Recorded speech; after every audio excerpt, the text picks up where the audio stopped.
Nous sommes à Caen, dans le Calvados. C'est ici que nous rendons visite à un couple maître et chien extrêmement généreux. Présentation de la star canine par son fan numéro 1.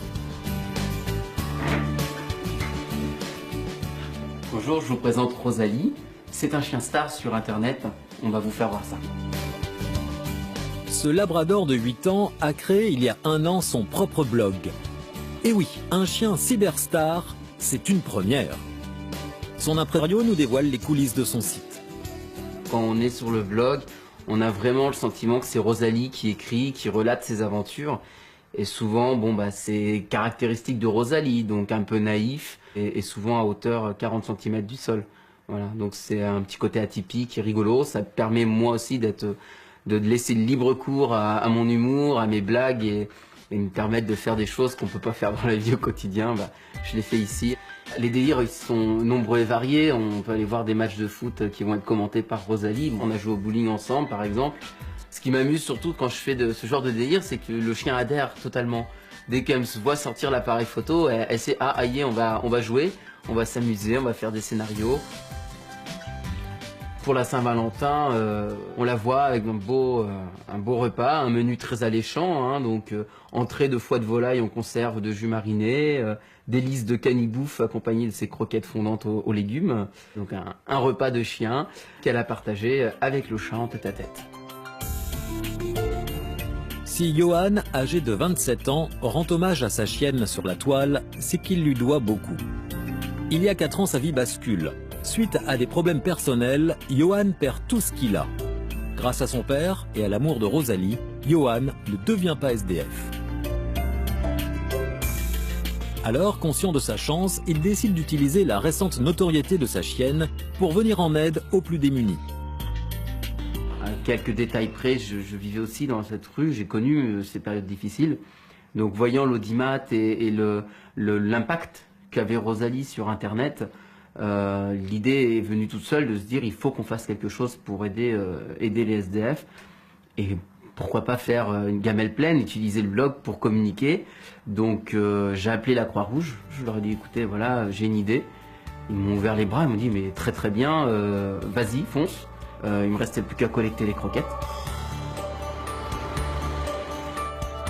Bénévole à la Croix-Rouge depuis 2 ans, Johan connaît bien le milieu de la rue. À Caen, les sans domicile fixe, souvent âgés de moins de 25 ans, sont nombreux. C'est le signe d'un réel malaise social. On est mal vu par la société. On est mal vu, on est... On est feignant, voilà, et SDF, qu'on fait tout pour rester dans la rue. c'est clochard qu'on entend. Ouais. Surtout qu'on est plus SDF que clochard. Oui. Pour trouver un travail, il faut un logement. Et pour trouver un logement, il faut du travail. Donc c'est un engrenage en fait. C'est un cercle vicieux quoi. On sait qu'on a les capacités, on est capable de s'en sortir. Et si on ne nous donne pas notre chance, on s'en sortira jamais. Souvent incompris, les SDF trouvent en l'animal beaucoup de réconfort. C'est parfois même leur dernier lien avec la société. Les gens, quand on est dehors en train de faire la manche, par exemple, ils sont intéressés par le chien. Donc ils s'arrêtent, ils discutent avec nous, on discute avec eux, on voit leurs animaux. On s'intéresse à leurs animaux aussi, donc ça fait un attachement avec les gens aussi. Ici, les chiens ne sont pas au service de la mendicité, encore moins maltraités. C'est comme si qu'il y a quelqu'un qui a dû faire la manche torse nu ou sans chaussures. On va leur donner quelque chose à ces gens-là. Et quelqu'un qui a un chien, on dit soit on les maltraite, soit on leur tape dessus, soit on leur donne pas à manger. Mais c'est complètement faux. Moi je l'ai eu avant d'être à la rue. Je l'ai pris avant de tomber à la rue. C'est pas pour ça que j'ai pris mon chien pour pouvoir faire plus d'argent. C'est complètement débile de penser ça. Une fois par semaine, Johan et Rosalie participent à ce que les bénévoles de la Croix-Rouge appellent la maraude.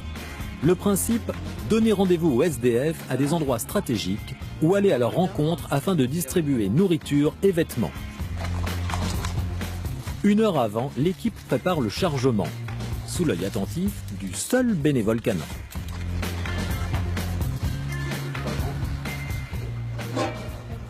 Donc ça c'est le plus important pour ce soir, c'est la chaleur qu'on va distribuer. Donc pour les soupes, pour le thé, le café, donc ce qui sera le moment propice pour aussi échanger avec les SDF, discuter avec eux. Donc voilà, tout se passe autour de l'eau chaude. Autour de l'eau chaude et depuis peu des croquettes. Un stock qui fond à vue de nez, ou plutôt de truffes.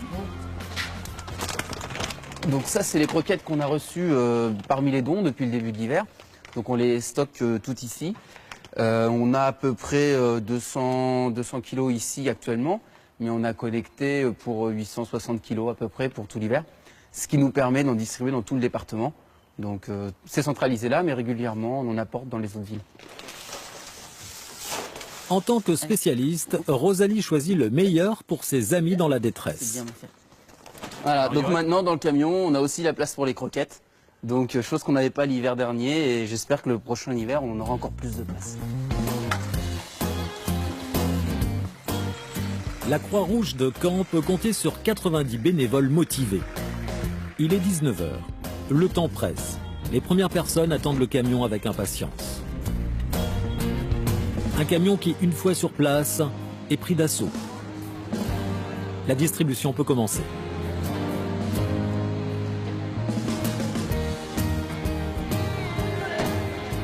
À l'écart, Marion joue avec sa plus fidèle compagne, sa chienne. Une amie qui aura bientôt le ventre plein. C'est la première fois que je vois ça en fait. À Perpignan, il n'y a pas ça. En Savoie, il n'y a pas ça. Non, c'est bien à Caen. C'est vrai qu'un jour où j'ai pas d'argent, où je sais que je peux venir là et elle aura à manger, quoi. Elle va pas rester sans manger, la chienne. Mais ouais, regarde. Mais c'est préféré, ma jolie. Elle va être contente, là, elle va tout manger, hein, c'est clair. Dis donc, t'as de la chance, c'est les préférés, ma bonnie, et aujourd'hui. En général, ils partageaient le sandwich en deux, ce qui fait qu'ils ne prennent pas le seul repas, qu'ils ont souvent le seul repas complet. Donc, Johan a proposé qu'on comble le besoin des chiens pour que les gens arrivent mieux à se nourrir. Et c'est un service en plus pour les bénéficiaires et c'est un service en plus pour la Croix-Rouge. C'est un nouvel horizon. C'est une opération simple, c'est une opération percutante, c'est une opération utile. Et on a monté l'opération en 10 jours et depuis, c'est une opération qui est d'une efficacité redoutable. Remplis-toi le bidon pour avoir des forces dans ses pattes, la venue. Bah oui, il faut manger pour avoir de la force dans ses patous, hein. Dis ma minette, hein. C'est belle, tu vois tes papates. Oh là là, les grosses papates. Tout au long de la nuit, Rosalie fait partager sa bonne humeur et sa joie de vivre. Un soutien important pour tous les SDF qui n'ont pas de chien. Quelqu'un qui est dans la rue, il n'a pas d'animal, c'est l'horreur. Parce que moi j'ai vécu 12 ans dehors, j'aurais pas eu mon chien, je crois que j'aurais jamais tenu le coup 12 ans quoi. Parce que le soir au moins on a quelqu'un à qui parler, c'est con, il nous répond pas le chien, mais on lui parle, ça responsabilise, tout à à fait. Un rôle aussi, d'un rôle de maître. C'est un animal, c'est un être vivant, hein. On a pris la décision de s'en occuper, c'est-à-dire qu'il faut l'assumer à tous les niveaux, autant lui donner à manger, etc. Mais aussi s'en occuper et puis de pas le perdre, pas l'emmener dans des embrouilles, dans des bagarres, dans des sales histoires. Le chien il a rien demandé. Hein.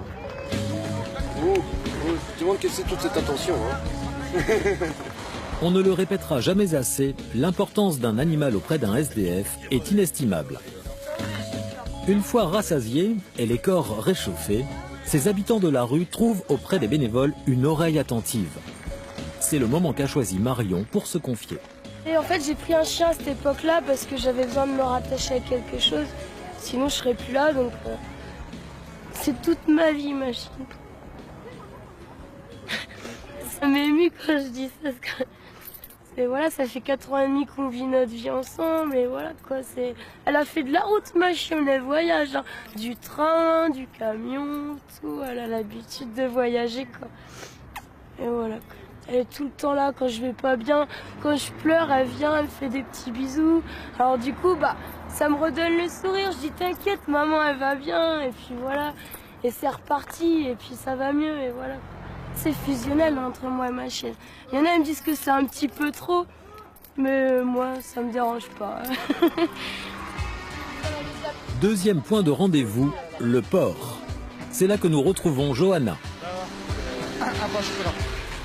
Merci, c'est un peu piteux, ça s'appelle. Merci.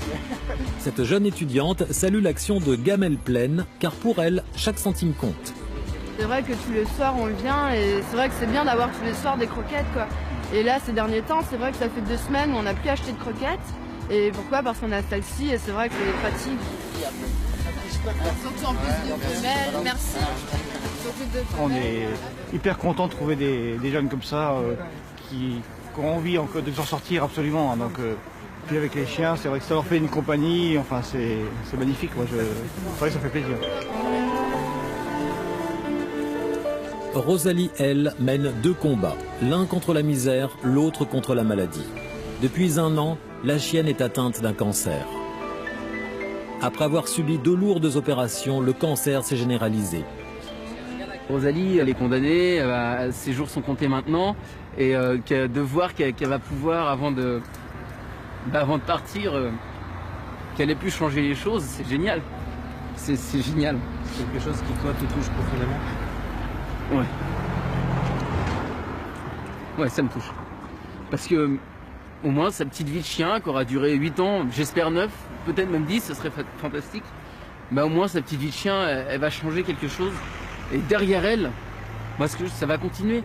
Et peut-être qu'à partir de maintenant, bah, on verra les chiens des SDF autrement. On va se dire, c'est pas un animal, c'est pas là pour faire pitié, c'est pas là pour récolter de l'argent. C'est pour aider à ce qu'ils battent tous les jours, qu'ils s'en sortent, qu'ils aient un rôle social. Et ça, c'est bien. Si ça peut tout faire changer en France, ça serait fantastique et je me battrais pour. C'est l'hommage à Rosalie que je lui rends de son vivant et post-mortem, bien sûr. Dans la lignée des Restos du Cœur de Coluche, Johan et Rosalie aident les plus démunis. C'est sur la plage, lieu préféré de sa chienne, que Johan envisage l'avenir.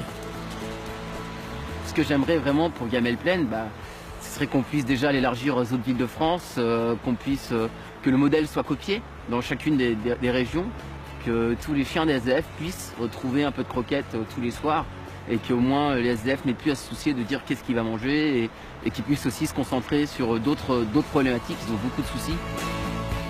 Espérons que son vœu sera exaucé. Notre société en a bien besoin.